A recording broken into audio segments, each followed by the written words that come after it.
over Baghdad, trying to get something we ain't never had. Let's start with a good dad. So real, but it's so sad. And while we burning this incense, we gon' pray for the innocent. Cause right now it don't make sense. Right now it don't make sense. Let's talk about Chi-Town. Let's talk about Gaza. Let's talk about Israel. Cause right now it is real. Let's talk Nigeria in a mass hysteria. Yeah, our souls are brought together so that we could love each other, brother. We are here. We are here for all of us. We are here for all of us.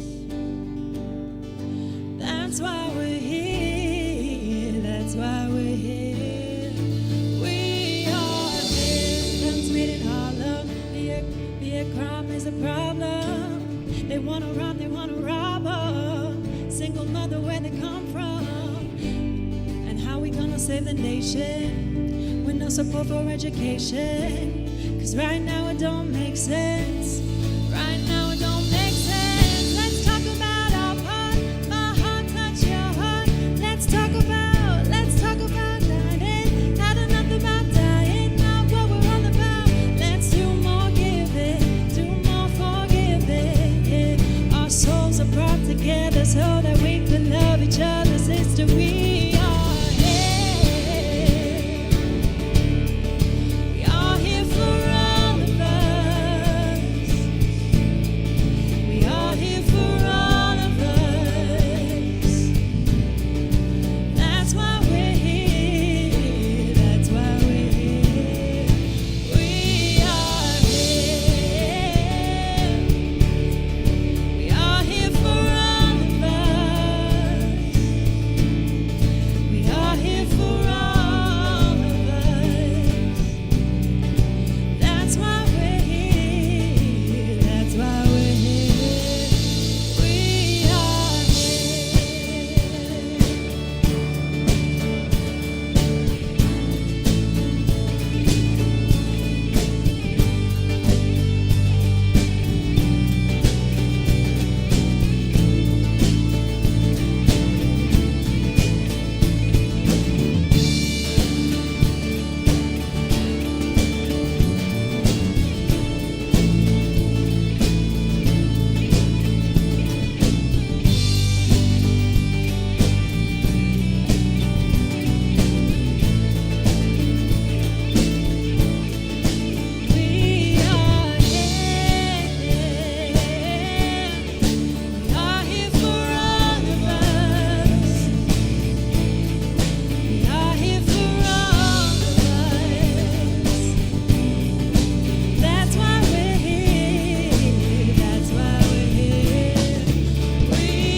Hello, my name is Dave Malutnak, and I'm the president of Hope Worldwide. And I want to welcome you, all of you, to the European Hope Conference. Last year was fantastic. We met in Budapest in the fall, and it was, of course, Budapest is always beautiful. I call it Budapest. But anyway, Budapest was always beautiful. And so we were able to meet over 60 people, brothers and sisters from 15 or 20 countries. And it was just fantastic. I want to thank Jane Whitworth and Frank Jacote. They work with me and others around the world as the Global Coordinating Council. We work together. We have regular calls. We talk about the different hope entities around the world. We get input and advice from them. And we're going to be doing some conferences and seminars like we've already done with Mark Aguirre in measuring, monitoring, evaluation. And we plan to share a lot more of those with you in the future. But it's so great to be able to work with Jane and Frank. Also for the European conference team, Tanya and Boris are the get it done people. Whatever you need them to do, they're on it and they're going to get it done. Also, Jolt and Kevin from Budapest, Nadine from Hope Worldwide Limited, or Hope Worldwide Global, as we call it, and Justine. They have been working hard to get this conference going. Right after the first one was done, the team was working hard on how to plan for the second one. And of course, when we started planning, we didn't have this thing called COVID. So we've had to pivot. We've had to change some things, but I think it's going to be a great conference. And again, I'm just so honored to be able to open this conference with you. And I just want to thank all of you, volunteers, employees of different Hope entities around Europe and the Middle East. And it's just so exciting and so humbling to have so many that are volunteering around the world to really live out the full ministry of Jesus. The loaves and fishes. What a wonderful and amazing campaign that was. Hope Worldwide Global raised about $2.4 million, and probably another $500,000 was raised by Hope entities around the world. But it's all started by a meeting we had in March. Reese Nealon and I wanted to talk with the regional family chairs of the ICOC and talk with them about hope and how we can help support the churches. And a number of our brothers and sisters that are leaders of churches in majority world countries, formerly we used to call them third world, but in majority world countries that just were starving. They were starving because of the containment and of the quarantine. They couldn't get out and work. And because they couldn't get out and work, they couldn't eat. And we just, as we heard the stories of our brothers and sisters from some of these nations, everyone, all of the 33 regional family chairs, as well as Reese and I, just were devastated. And we knew we've got to do something to help. One of the challenges is Hope Worldwide uses volunteers, but we couldn't mobilize any volunteers because of COVID.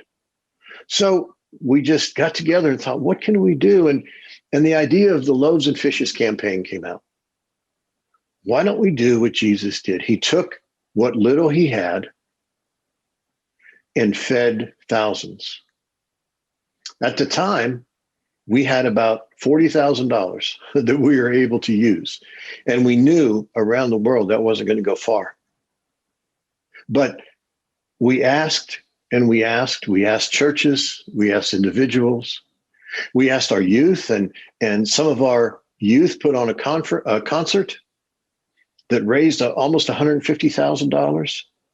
Others created something called Bald for Bucks, where if you sent a certain amount of money in online, they would shave their head.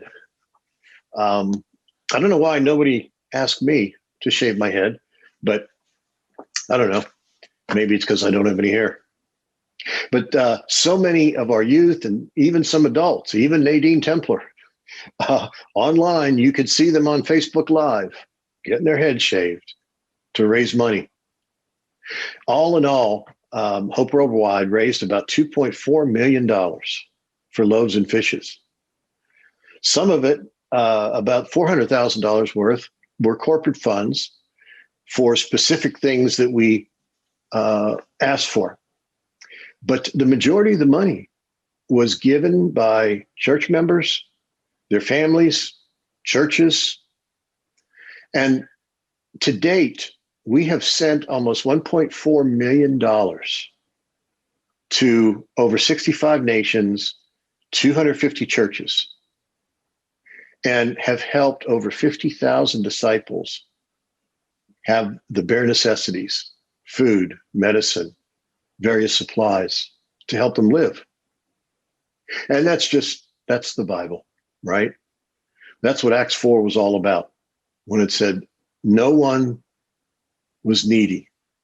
We had a phrase, no brother or sister goes to bed hungry tonight. And in addition to what Hope Worldwide Global was able to raise, I know a number of countries in Europe have raised money and have sent money to various countries. And the great thing about it is we were working together. Because if you have a situation like that, if we don't know who's sending money where, and we're sending money someplace, then you end up having the haves and the have-nots. So we were able to work with the various Hope Worldwides in Europe to work together and make sure that we're sending money where the money was really needed. And it's exciting that places like Sudan and South Sudan and Yemen, Venezuela, places that have been hard hit so much, and it's not easy to get money into them, as well as other countries in the Middle East and Western Asia. But we're not going to quit. And our brothers and sisters found ways to get the money to those who needed it. And so it's been an exciting program. We still have money available because COVID isn't over. And we understand that. And although we're not sending out as much as we were because there's not as many needs, there still are needs. And we're still trying to meet them. And I know many Hope entities in Europe are doing the same. But it was so exciting how it impacted our brothers and sisters and helped them. And it really changed a little bit of Hope Worldwide. And so we're going to be looking at other programs. One of them I'm going to share with you in a little bit, helping our brothers and sisters. We have a strategic plan going on right now. And we're formulating a mission statement and a purpose statement, but we have agreed right now on a BHAG. If you don't know what a BHAG is, there's a writer, leadership writer, very famous. His name is Jim Collins. He wrote the book Good to Great, if any of you remember that. But he has a theory about strategy. And one of those, he says, you have to have a BHAG. What's a BHAG? Well, he calls it a big, hairy, audacious goal. And it should be something that is very, very difficult to reach. But you should do everything in your programs that tries to reach that BHAG. And so our BHAG is very simple at Hope Worldwide Global. Every member engaged, every engagement transformative. And our programs are going to have two focuses. Number one, we want to transform our volunteers' lives by engaging in the service to others and in the service to the poor. We want our volunteers, after they're done with their service program, after they're done with whatever we've set up, that they've been transformed, to be more like Jesus because they've seen the needs and they've helped meet needs. And that this transformation would follow through, not just with the program they're at, but for the rest of their lives. And we want every member of our fellowship of churches to be engaged because that will transform them. But we also want to transform the lives of the beneficiaries. That when our members, when our volunteers are working in different programs, that those programs are transforming the life of the beneficiaries. So it's a two-purpose thing, not just helping the poor, but helping our own brothers and sisters be more like Christ. You know, Jesus' ministry, I call it the 1/3, 1/3, 1/3 ministry. 1/3 of his ministry was preaching about the kingdom of God. 1/3 of his ministry was choosing a few and teaching them, training them, discipling them, if you want to say, because he knew that his life was short and that he had to train people, certain people, to carry on. But the other third of his ministry was helping the poor and the needy and meeting needs and showing compassion to every human being. In the Gospels, Matthew, Mark, and Luke, and John, there are 89 total chapters. And of those 89 chapters, how many of you think, you know, how many do you think there are? Of the 89 chapters, 43 of them talk about Jesus' ministry to the poor and needy. And in many of the chapters, the entire chapter was about helping the poor and needy. That was a huge part of Jesus' life. And if that was a huge part of Jesus' life, it needs to be a huge part of our life, if we're to be like Christ. And so we want every member in our fellowship to be engaged in helping the poor and the needy and showing compassion on all. And so I hope that as you work with your programs, that you can engage and sort of set them up so that you can engage as many volunteers as possible, engage as many members as possible, because we want to transform the lives of the beneficiaries, the lives of the poor and needy, but we want to transform our brothers and sisters and our volunteers and those that work with us. I talked about our strategy and our BHAG. Well, everything that we're going to be doing is going to be working toward every member engaged, every engagement transforming. And so we have our Hope Worldwide really divided into three types of programs. One is volunteer mobilization, and that is specifically having volunteers, whether it be a volunteer corps, whether it be a youth corps. We have something called community service brigades that take a number of volunteers, 30, 40, 50 into another country with some doctors, and we'll do sort of semi-annual work, whether it's dentistry or just general nutrition, deworming, whatever it might be. But we will send volunteers there for 3 or 4 days. It transforms them. In our volunteer corps, we send out, as you know, volunteers to many of the Hope programs around the world. And when they spend 2 weeks every day serving and every day showing compassion, they come back transformed. And that's what we want. We want our members to be transformed, to see how every day we all need to be really living the full ministry of Jesus. And a lot of that is just showing compassion on one another. Secondly, we have a disaster relief. And there are natural disasters that happen all over. How do we choose what disaster we support and which one we don't? First of all, when a disaster happens, whether it's an earthquake or a tornado or a cyclone or a hurricane or wildfires, we first look and see, do we have any churches there? Do we have any members that have been hurt, or any members' families that have been hurt?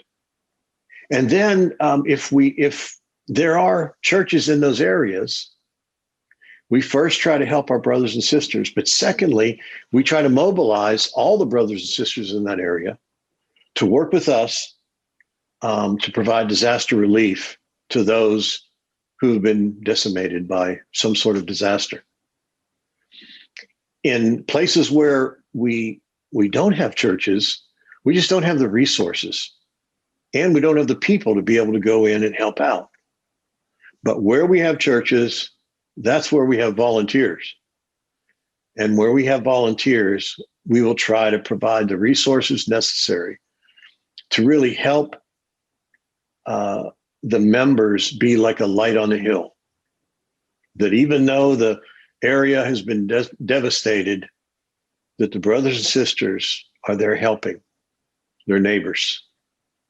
And then lastly, we have a program that we're just starting, we're piloting in Honduras. It's called Lend Hope.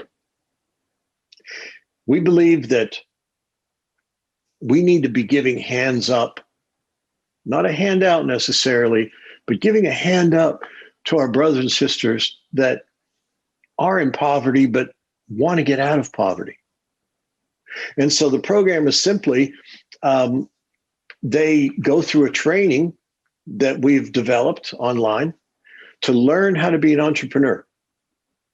And then I'll just give you an example. The Sewing Sisters, two sisters that need $1,500 to purchase 2 commercial sewing machines and material and fabric and other supplies to be able to make clothing for people and sell it. And so those Sewing Sisters went through a training program to teach them how to manage their money, how to be an entrepreneur. Just because you have a good idea in business doesn't mean you're going to be successful. You have to know how to run that business. Once they finish the training, then they will write a proposal, and if they meet the proposal requirements, then a lending committee in Honduras will lend them the $1,500 that Hope Worldwide has provided. And then the Sewing Sisters will repay that money. And then once they repay that money, it goes to another loan for someone else. We're developing an app. Our brother in Sweden, Christopher Lindfeld, is helping us with this, an app where you'll be able to see all the people that want loans on your phone. And you'll be able to give $25 or $1,500, however much you want to give. And you'll look at all the different people that want loans and have been approved to get loans. And then once that person receives their goal amount, whether it's $500 or $1,500, then the money will be sent to the lending committee, and the lending committee will then loan it out. But the cool thing is, if you were to give $50 to a future entrepreneur and they meet their goal and the money goes to that person, when they repay it, it gets recycled into another loan. So your $50 doesn't help just one person. It helps people for who knows how long. And so it's a way of helping our brothers, not creating dependency by giving them food or giving them things, but it helps them help themselves to get out of poverty. Sure, when there's a disaster or something like COVID, it's an event that happened that we want to give them food and we want to give them supplies. But we don't want people to be dependent on that. And our program like Lend Hope will give them a dream and a vision and help them reach their goal.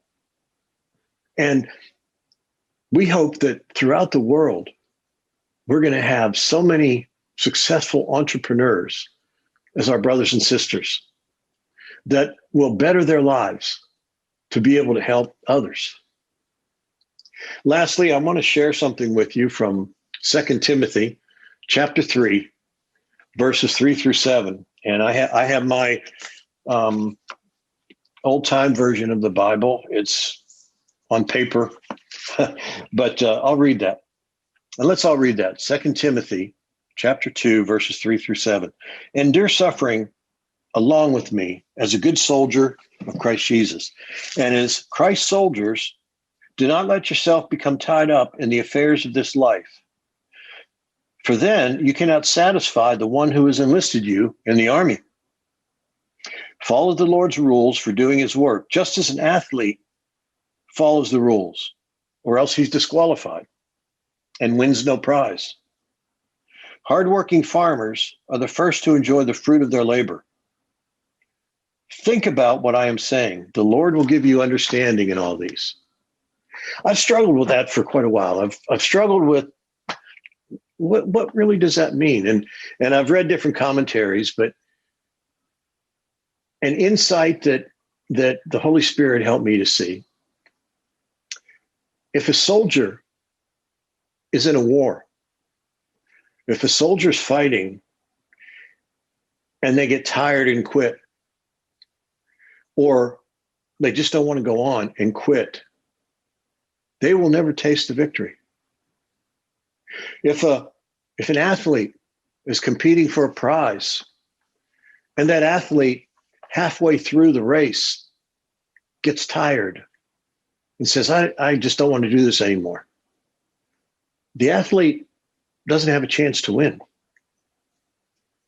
A farmer, that's a hard work to be a farmer. And they don't plant seeds and it comes up overnight. They have to continue to manage the field. And then at harvest time, they have to go through the harvest. But if a farmer plants and then gets tired or bored and doesn't take care of their crops and doesn't harvest the crops, he or she doesn't get the reward. And so for us and for you, sometimes it can be discouraging trying to lead a hope project or trying to get a hope project started. Sometimes it's difficult. Sometimes you don't get much support. But remember the hardworking farmer. Remember the athlete. Remember the good soldier. Carry on. Continue on praying to God, asking the Spirit for wisdom, and not giving up. Because that's the only way that we will see the prize. And it's amazing what God will do in your hope program where you're the only leader and you're trying to get volunteers, or even if you have a larger hope program. Don't give up. Keep trying. And God will give you the fruits of your labor. Thank you so much for being part of this conference. And I think thank those who have put this together to ask me to share a little bit. And have a great conference. And God bless you.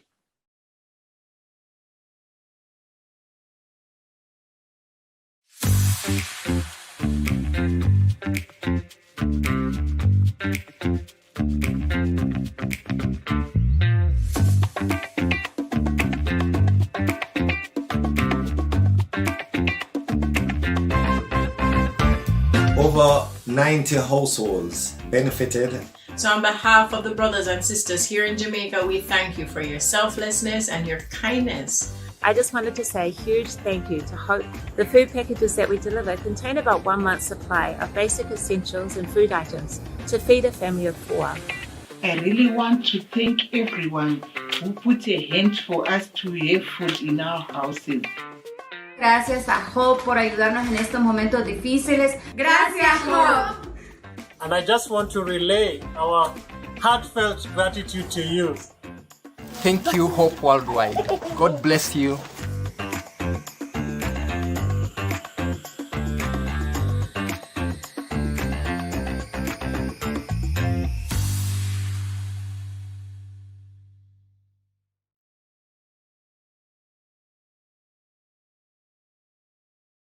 Bonjour, my European friends. I'm Nadine Templer. I work for Hope Worldwide as Senior Director for Volunteer Corps.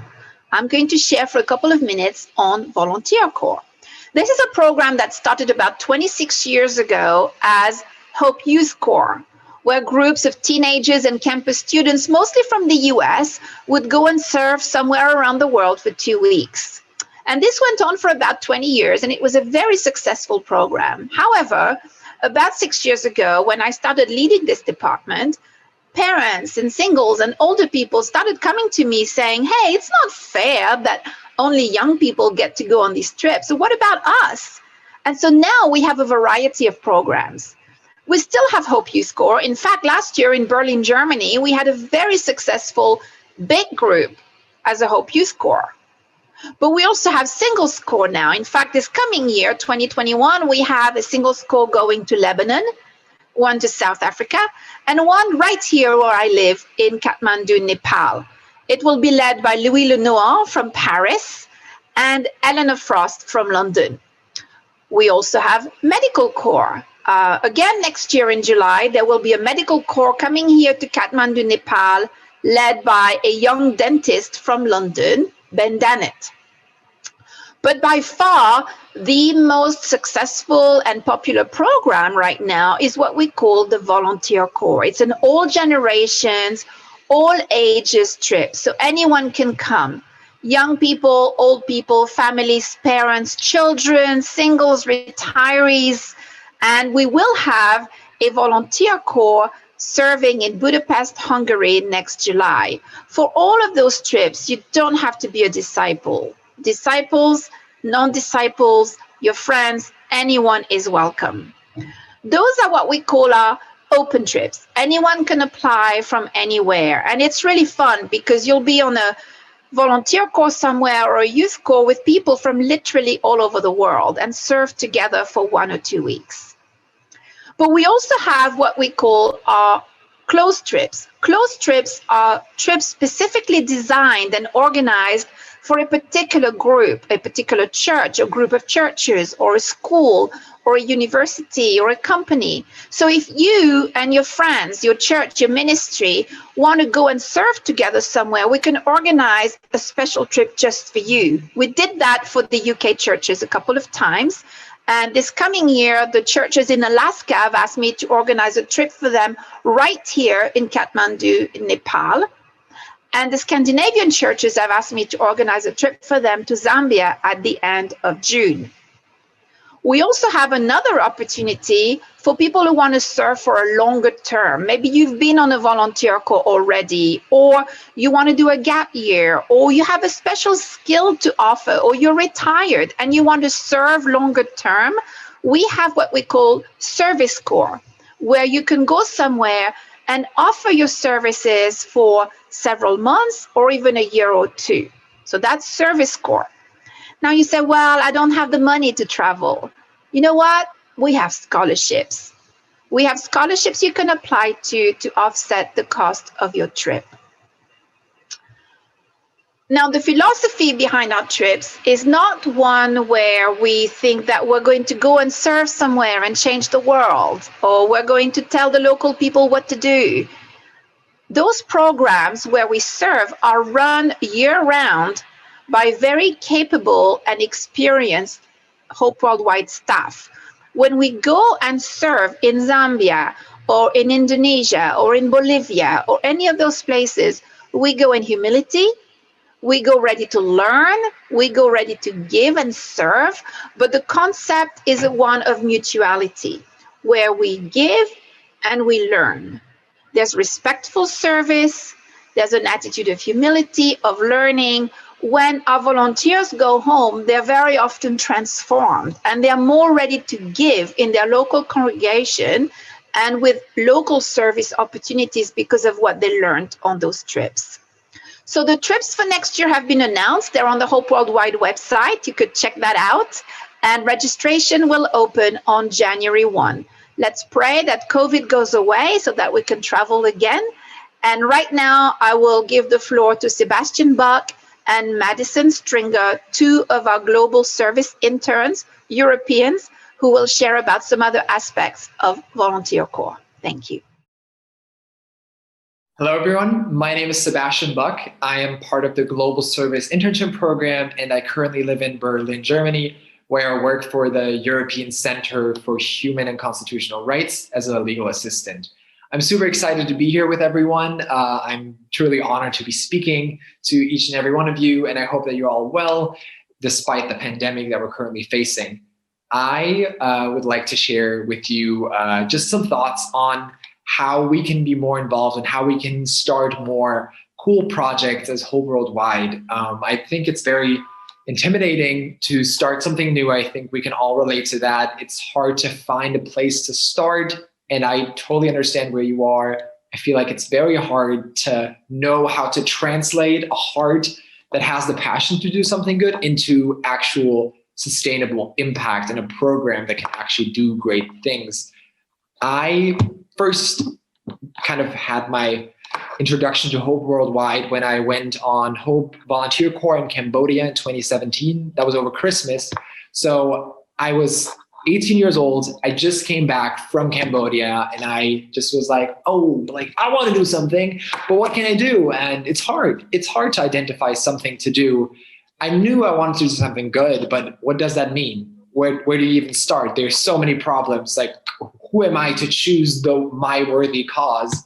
So I remember I came back in like early January, and then I just kind of concluded, and I was like, I want to start my own youth corps. I had never organized something like that. I was 18 years old, and I only went on one youth corps before. So on paper, it's a stupid idea, but I just went for it. I called Nadine Templer and I said, hi, I'd love to do this. And long story short, she just said, go ahead. I was like, wait, what? There was no convincing necessary. She just told me, yeah, go ahead.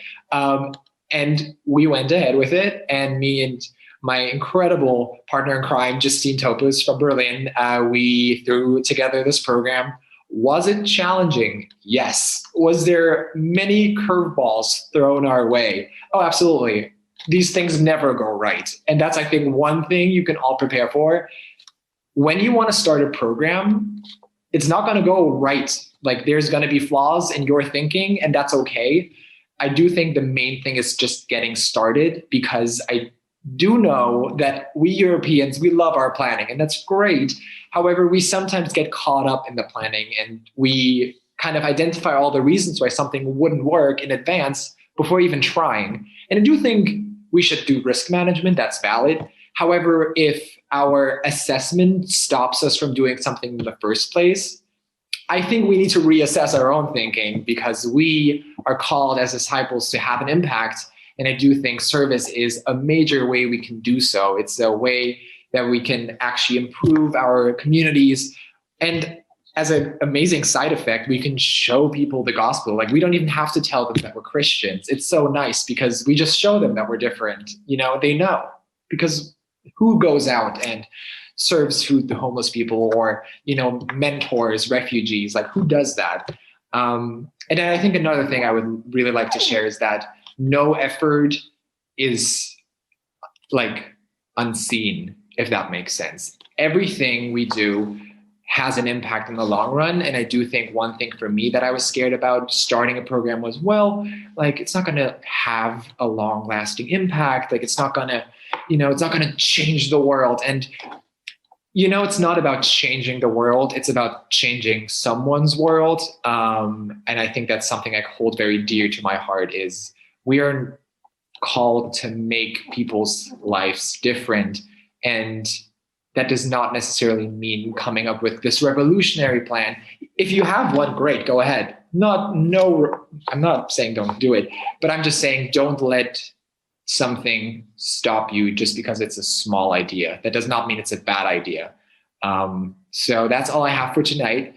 I am very excited for the rest of the weekend, and I hope that you can all enjoy this as much as I am currently. Have a great rest of your night.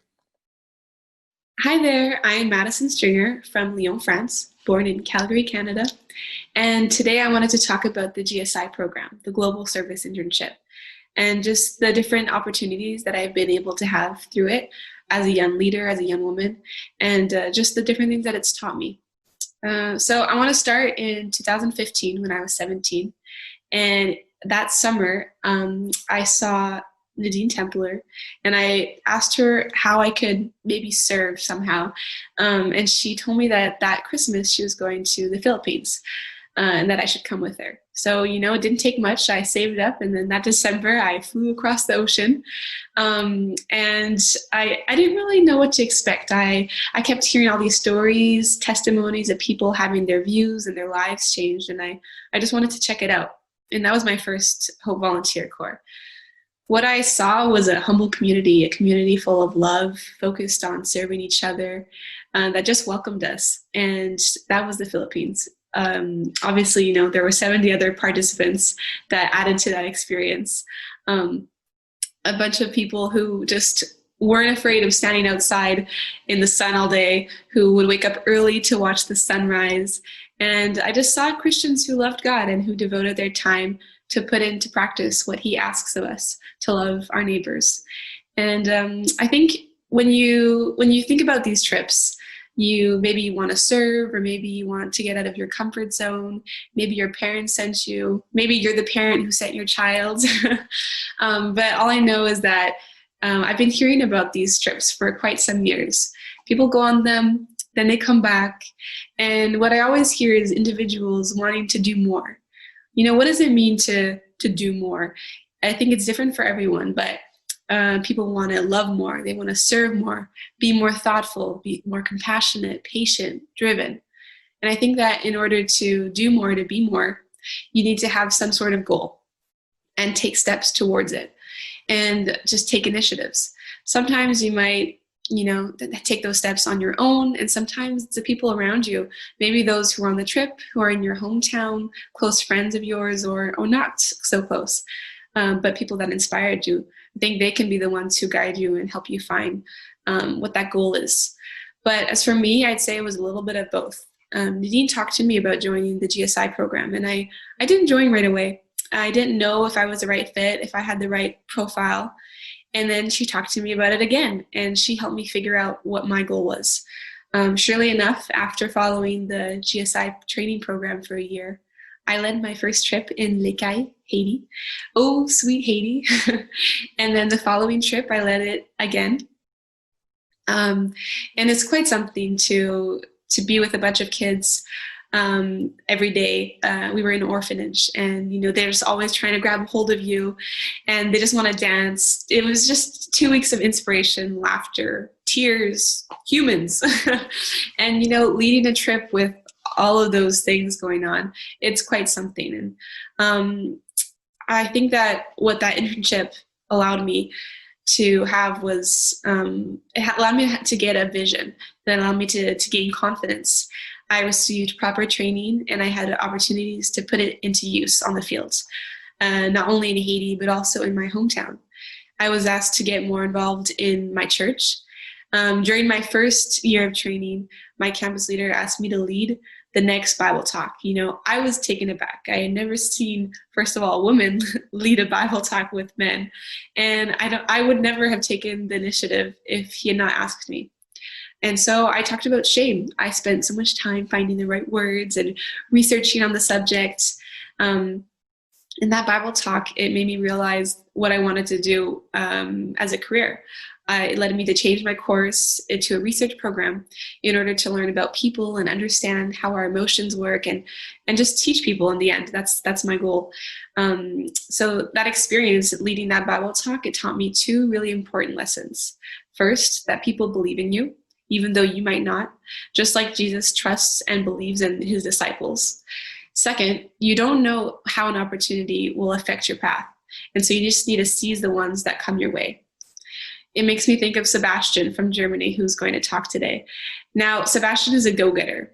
He wanted to start something in Germany, and so he talked to the leaders in the Berlin church. He worked hard alongside Justine, and they got things going. They held their first HVC last summer. He had an idea. He was willing to take a leap of faith, put in the work, and they developed an amazing program. And then there's Ben Donat, whom Nadine told me about. He went on his first trip as a student, did a second one as a dentist, and this year he's going to lead the medical team in Kathmandu. You know, just it's so important to let your specific skills be used. Far too often, I think we can underestimate our potential. We all have something that we can bring to the table. And if there's one thing that I've learned through the Global Service Internship, it's that anyone can lead. Yes, it won't be in the same manner as your friend or your mentor, but you can lead with your strengths and skills. Don't focus on your weaknesses or your inexperience. Think about what you can offer, what you can bring to the Hope Worldwide family. You know, I'm 22 and there's still a lot to learn, but I know I've got the tools. I mean, there is a GSI toolkit. And if I find myself in an unexpected situation, yeah, I might make a few mistakes, but I'll make it work. I'll make the most of it and trust the one who trusts me. Thank you.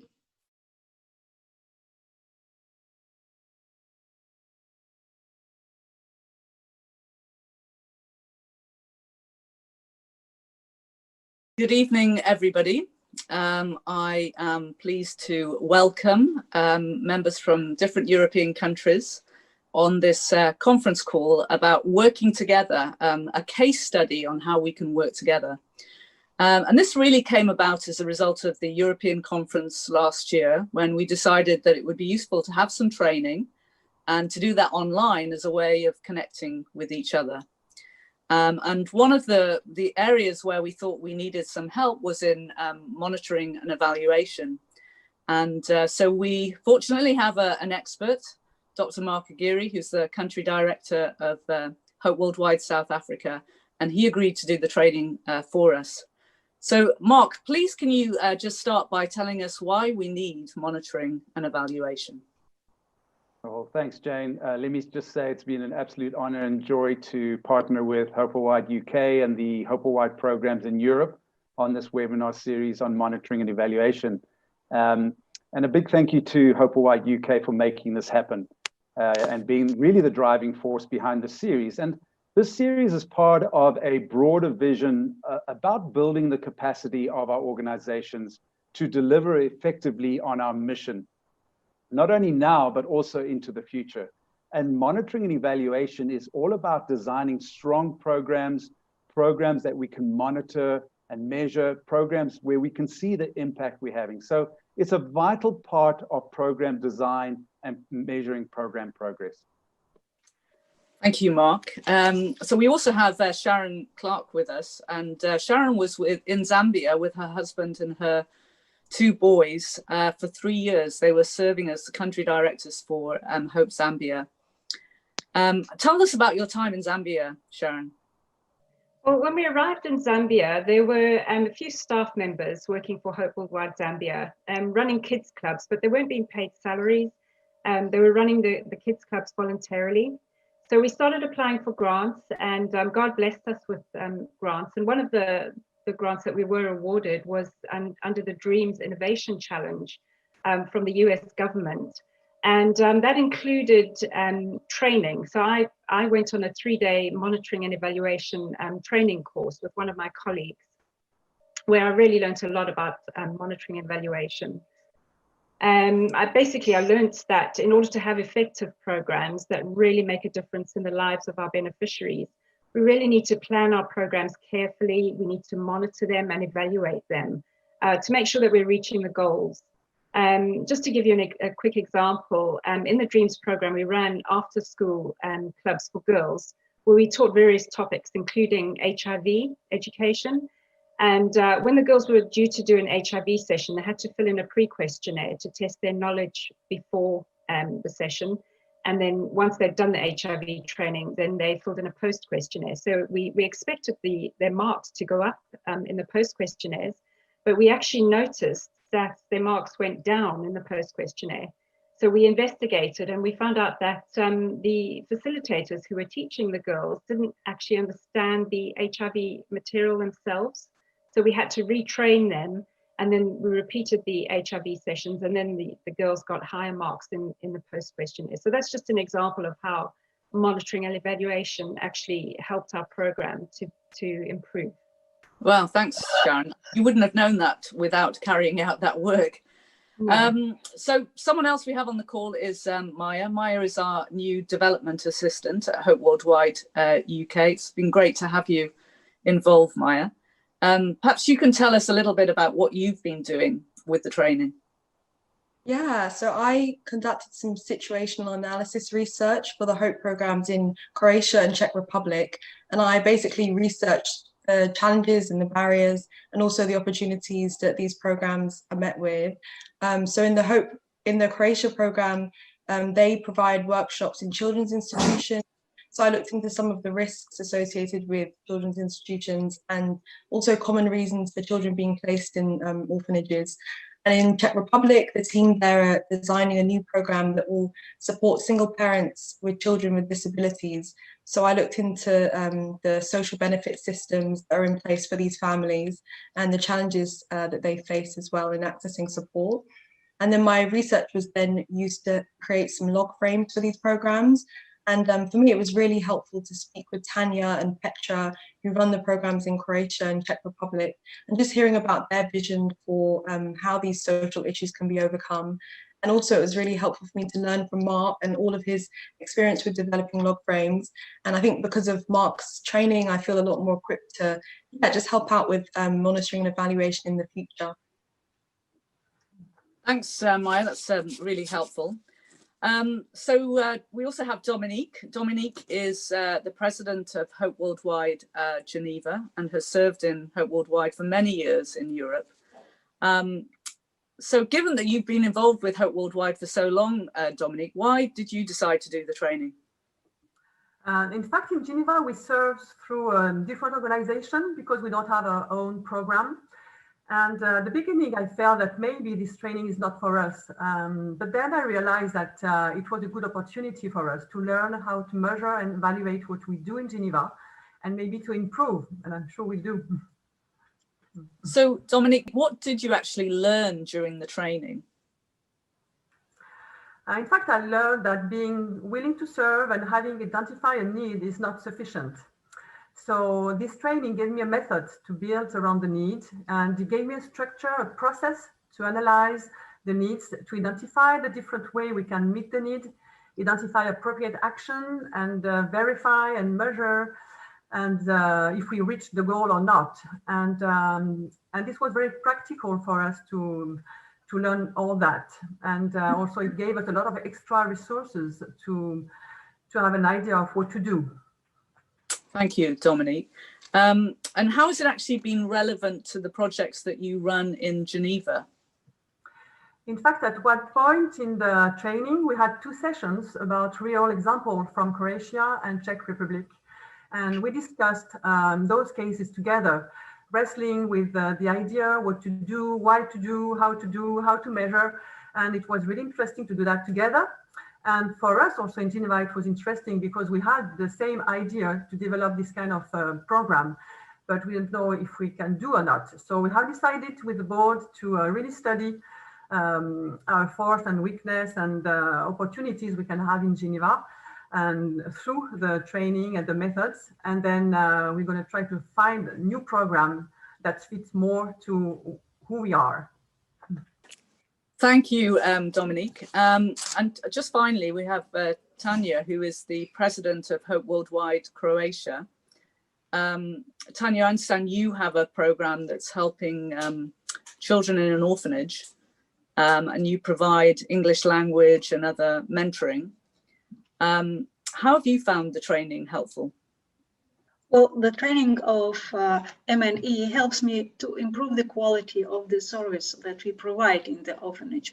Online currently, due to pandemic, and in a place in a normal circumstances. Our activities became more thoughtful and accurate in order to meet the purpose.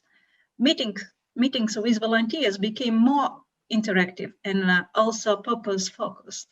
MNE training helped me to examine the service that we are providing and to see better a long-term benefit for the children in the orphanage. It also helped me to think about how I can make the program better and use other resources, which also improves the quality of the service provided.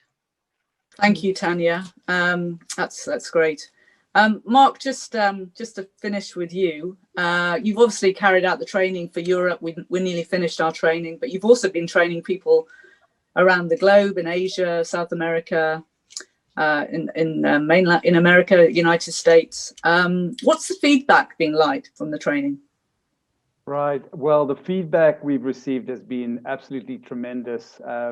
People that have attended the training just feel much more equipped, much more confident to build both better programs and also to build monitoring and evaluation into their programs. They know how to apply the learnings.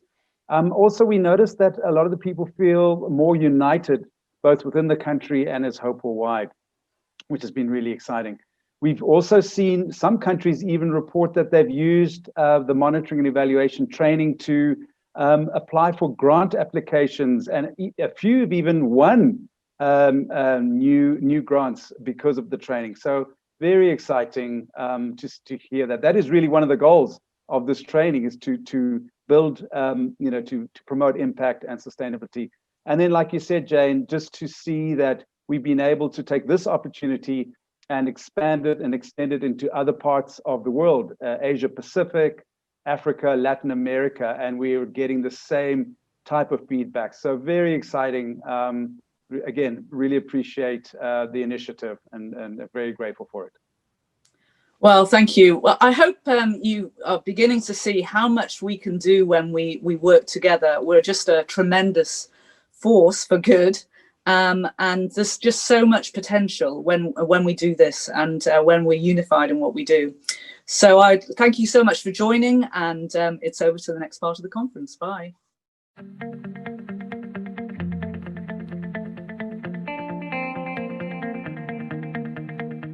Hey there, what happened with Hope Worldwide Germany in the last 12 months?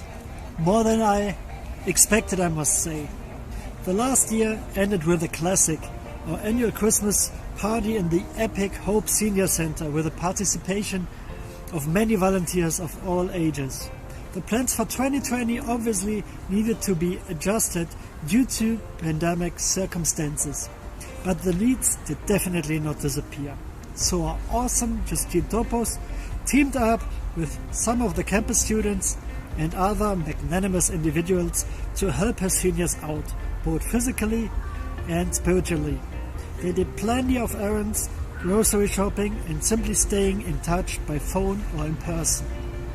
They listened to countless thoughts and fears in insecure times, sharing the load that became overwhelming for so many of them and us. Justine and her team did not stop there, but they continued to invest in the future, which is pretty much life after COVID-19. Necessary changes were made in the building of the senior center, new chairs were bought, and so on. Eventually, the courses and classes were starting again in the center, slowly and carefully.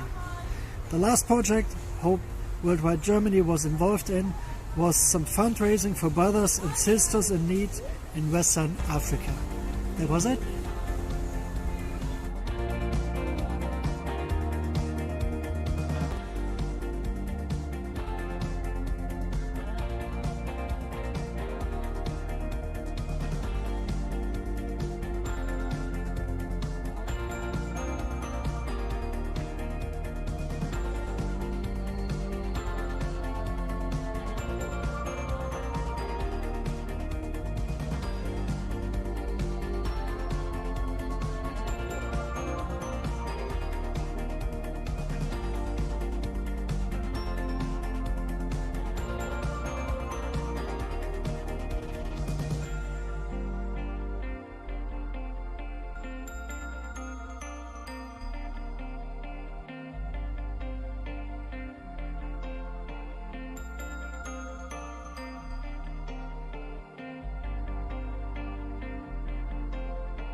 Hi everyone, I'm going to share about the work of Hope in the UK.